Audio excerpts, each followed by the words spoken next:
Olá pessoal do 8º ano da Rede Municipal de Ensino de Picos, tudo bem com vocês?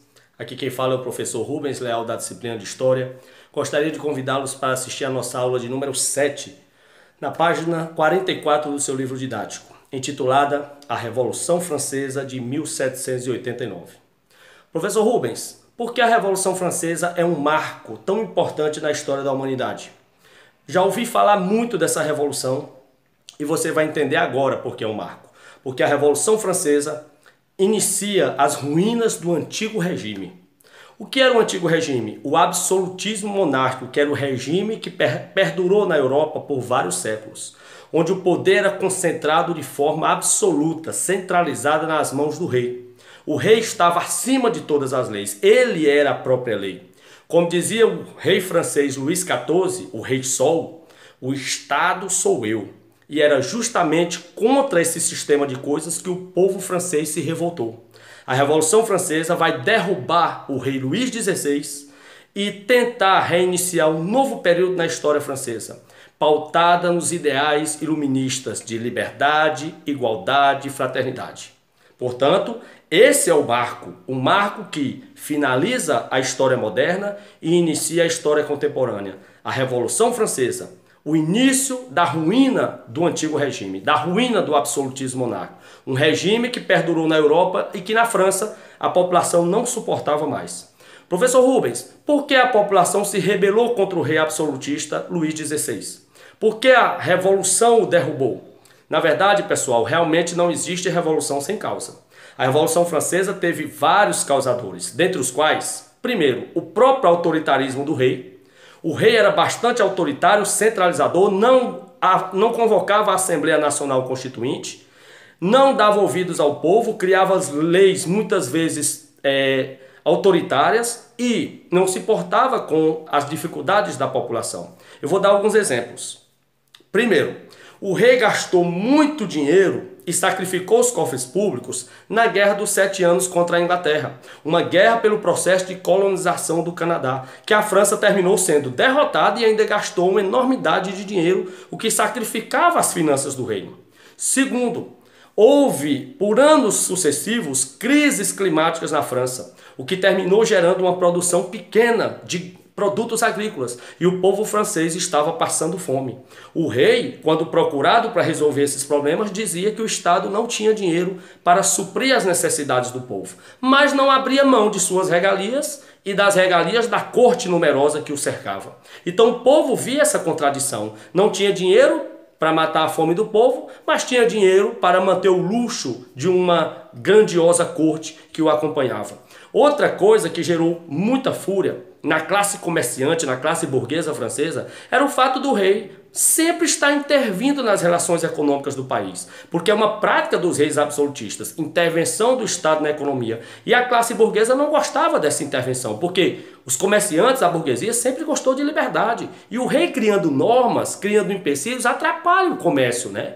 Outra coisa que é importante ressaltar, anterior ao processo revolucionário, é a divisão social da França. A França era dividida em 3 classes. O primeiro estado eram os membros do clero, o alto e o baixo clero, um grupo aliado do rei e que tinha privilégios, dentre os quais a isenção de impostos. O primeiro estado não pagava impostos. O segundo estado, a nobreza, formada pela aristocracia rural, os grandes fazendeiros, também não pagavam impostos. Tinham esse privilégio porque também eram aliados ao rei. A única classe que pagava impostos na França e que sustentava a estrutura do Estado era o terceiro Estado, formado pela burguesia e o povo. Então é essa classe que vai se rebelar. O terceiro Estado, burguesia e povo, é quem vão liderar a Revolução Francesa, porque são os prejudicados nesse processo. E como começou esse contexto, professor Rubens? É muito simples. Em maio de 1789, o terceiro Estado, representantes da burguesia e do povo, foram ao rei e exigiram que ele convocasse a Assembleia dos Estados Gerais para mudar as leis da França. O rei até convocou, mas dissolveu logo em seguida e nenhuma lei foi mudada no país, mantendo os privilégios do clero, da nobreza e prejudicando o terceiro Estado. O fato é que os representantes do terceiro Estado se rebelaram, se reuniram e começaram por sua conta mudar as leis da França. Enquanto eles se reuniam mudando essas leis da França, o povo não soube esperar. o povo já estava ansioso por um processo revolucionário. E no dia 14 de julho de 1789 inicia a Revolução Francesa, com a tomada da Bastilha. Quando a população invadiu a Bastilha, que era uma prisão real em Paris, para onde o rei mandava seus inimigos, a população invadiu a Bastilha, derrubou suas grades, libertou os presos e incendiou. Esse é o primeiro movimento popular contra Luís XVI, o rei. A tomada da Bastilha inicia o processo da Revolução Francesa, dia 14 de julho de 1789. Até hoje essa data é feriado na França. Quando houve a tomada da Bastilha em Paris, o povo do interior da França, ao tomar conhecimento desse episódio, também iniciou o processo revolucionário pelo interior. É o período conhecido como o Grande Medo. É a expansão da Revolução Francesa pelo interior da França. Quando a população camponesa começou a invadir fazendas dos nobres, incendiar as produções, matarem os nobres, suas famílias, incendiarem igrejas, matarem padres, bispos, ou seja, é a expansão da Revolução pelo interior da França, quando o povo começa a se vingar das classes privilegiadas e aliadas do rei, no caso o clero e a nobreza. Ou seja, se expandiu o processo revolucionário e a França estava um caos. Nesse cenário caótico, os representantes do terceiro estado, do clero e da burguesia e do povo, eles apresentam para o rei uma série de reivindicações. E o rei não vê outra alternativa a não ser aceitar essas reivindicações para acalmar a revolução no país. O rei aceita, por exemplo, a monarquia constitucional. Ou seja, a partir de então, ele não é mais absolutista. Ele tem que acatar as leis do país. Ele tem que estar de acordo com a Constituição. E ele aceitou, a revolução parou, porque ele aceitou as reivindicações do terceiro estado, da burguesia e do povo, só que o rei não estava satisfeito em ter seus poderes limitados. Então o que ele fez? Ele planejou um processo contra-revolucionário. Nesse aspecto, nesse processo, ele terminou sendo descoberto, preso e guilhotinado.